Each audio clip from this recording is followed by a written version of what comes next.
Is it possible that you're hypnotizing yourself right now to be at the weight that you're currently living at, and that it is this process of hypnotizing yourself that is keeping you stuck at the weight you're at and preventing you from getting to your goal weight? I believe it's true. And I want to explain it in a little bit more detail so that you can not even start using hypnosis to change your weight, but so that you can start understanding hypnosis so that you can see what you're currently doing to yourself to keep yourself at the weight you're at. So the first thing we want to recognize is that you have a thing called an internal dialogue. You know that voice in your head where you're always talking to yourself? That's your internal dialogue. And so hypnotists always say that people are their best or worst hypnotist because this voice is constantly in your head, literally hypnotizing you. And so you may think of it as it's kind of just an internal running dialogue that goes on all day long. But the words that you're using, the way which you speak to yourself, create feelings in your body, and they control the reality that you see. And ultimately, that is what's dictating your weight, probably even more than your hormones or your physical body. It's that impactful. So I want to break it down a little bit more. So once you recognize that you have an internal dialogue, that you have this voice where you're talking to yourself, we can go a little more in depth with that because you actually have a few voices that you talk to yourself in. And so, yes, to some degree, you are a multiple personality person. We all are. And so you may have a parent voice in there. You may have a boss voice. You may have a friend voice. You have all these different voices in there, and they're all impacting how you behave. And it's understanding how these voices are and it's understanding what these voices are and how they impact you that I believe will give you the most control over your weight. So when you want to lose weight, there's a very good chance that the voice that starts to take over in your mind is a voice that is very authoritative and telling you what you can and can't do. And when you don't do the right things, it beats you up. And so you have this voice that's trying to drive you to make the right food choices. However, this voice is not very good at getting you the results that you want, right? And so a lot of times if you think about your weight loss, that you've achieved any sort of results in the past, it's usually this very intense situation where you have this voice almost, cracking a whip on you, keeping you on track. And again, when you get off track, it beats you up. But that is probably how you've gotten results in the past, right? This voice just cracking the whip, keeping you on track. And so how do you approach this in a different way? Because this voice, it is good at getting you started at something and doing something, but it's not very good in helping you achieve the success that you can achieve.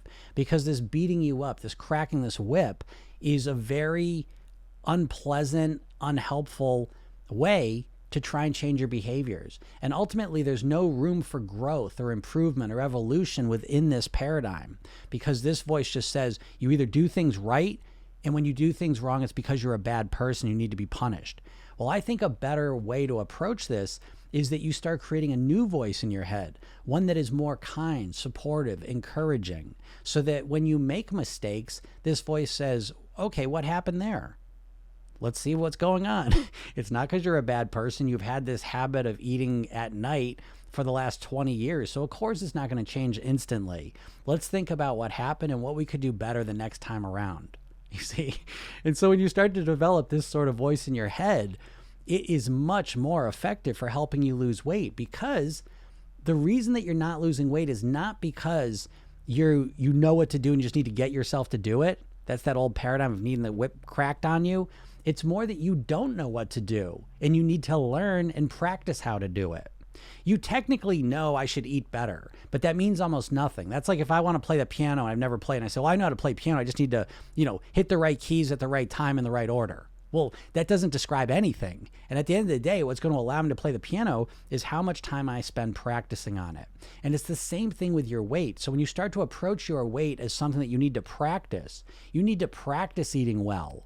In order to eat well, you need to practice having the right foods there when you're ready to be hungry and ready to eat. And so a lot of times there's a lot more to eating well than just being able to make a decision in the moment. It's something that you develop. It's like learning a language. It's like learning a musical instrument. Your ability to think like a thin person and act like a thin person takes practice, effort, evolution, and growth. And so the voice that you want to have guiding you along that process, the more supportive and encouraging it is, typically the faster the results are going to be. Because again, if we take it and put this in a different scenario, if you want to learn the piano And, you had this teacher, and every time you made a mistake, they snapped your hands with a ruler. How long would you want to do that for, right? How much would you improve? Probably not much. And so when you have an encouraging teacher who understands you're going to make mistakes and is prepared for them and knows how to kind of move you over the different challenges that you're going to face, that becomes a much more effective voice to help you get to where you want to go.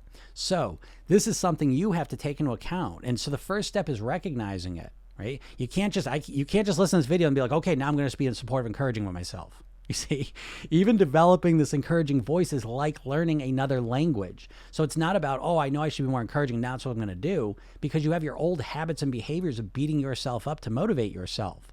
And so the first step is realizing that voice really doesn't work. It's not helpful, even though you think it is.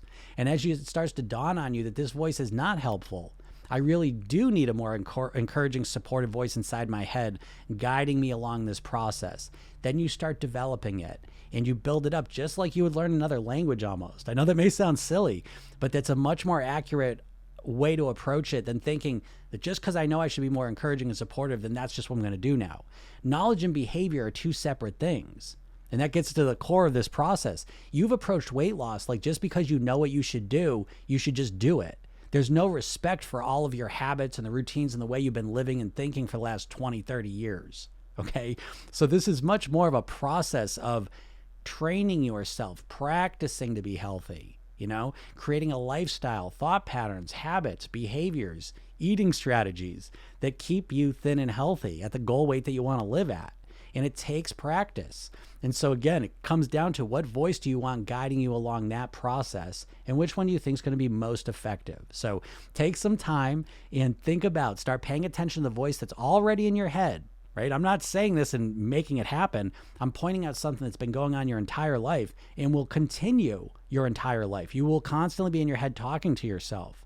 So start paying attention to how you speak to yourself and start thinking about which voice is going to guide you in the right direction that's going to give you the results that you want.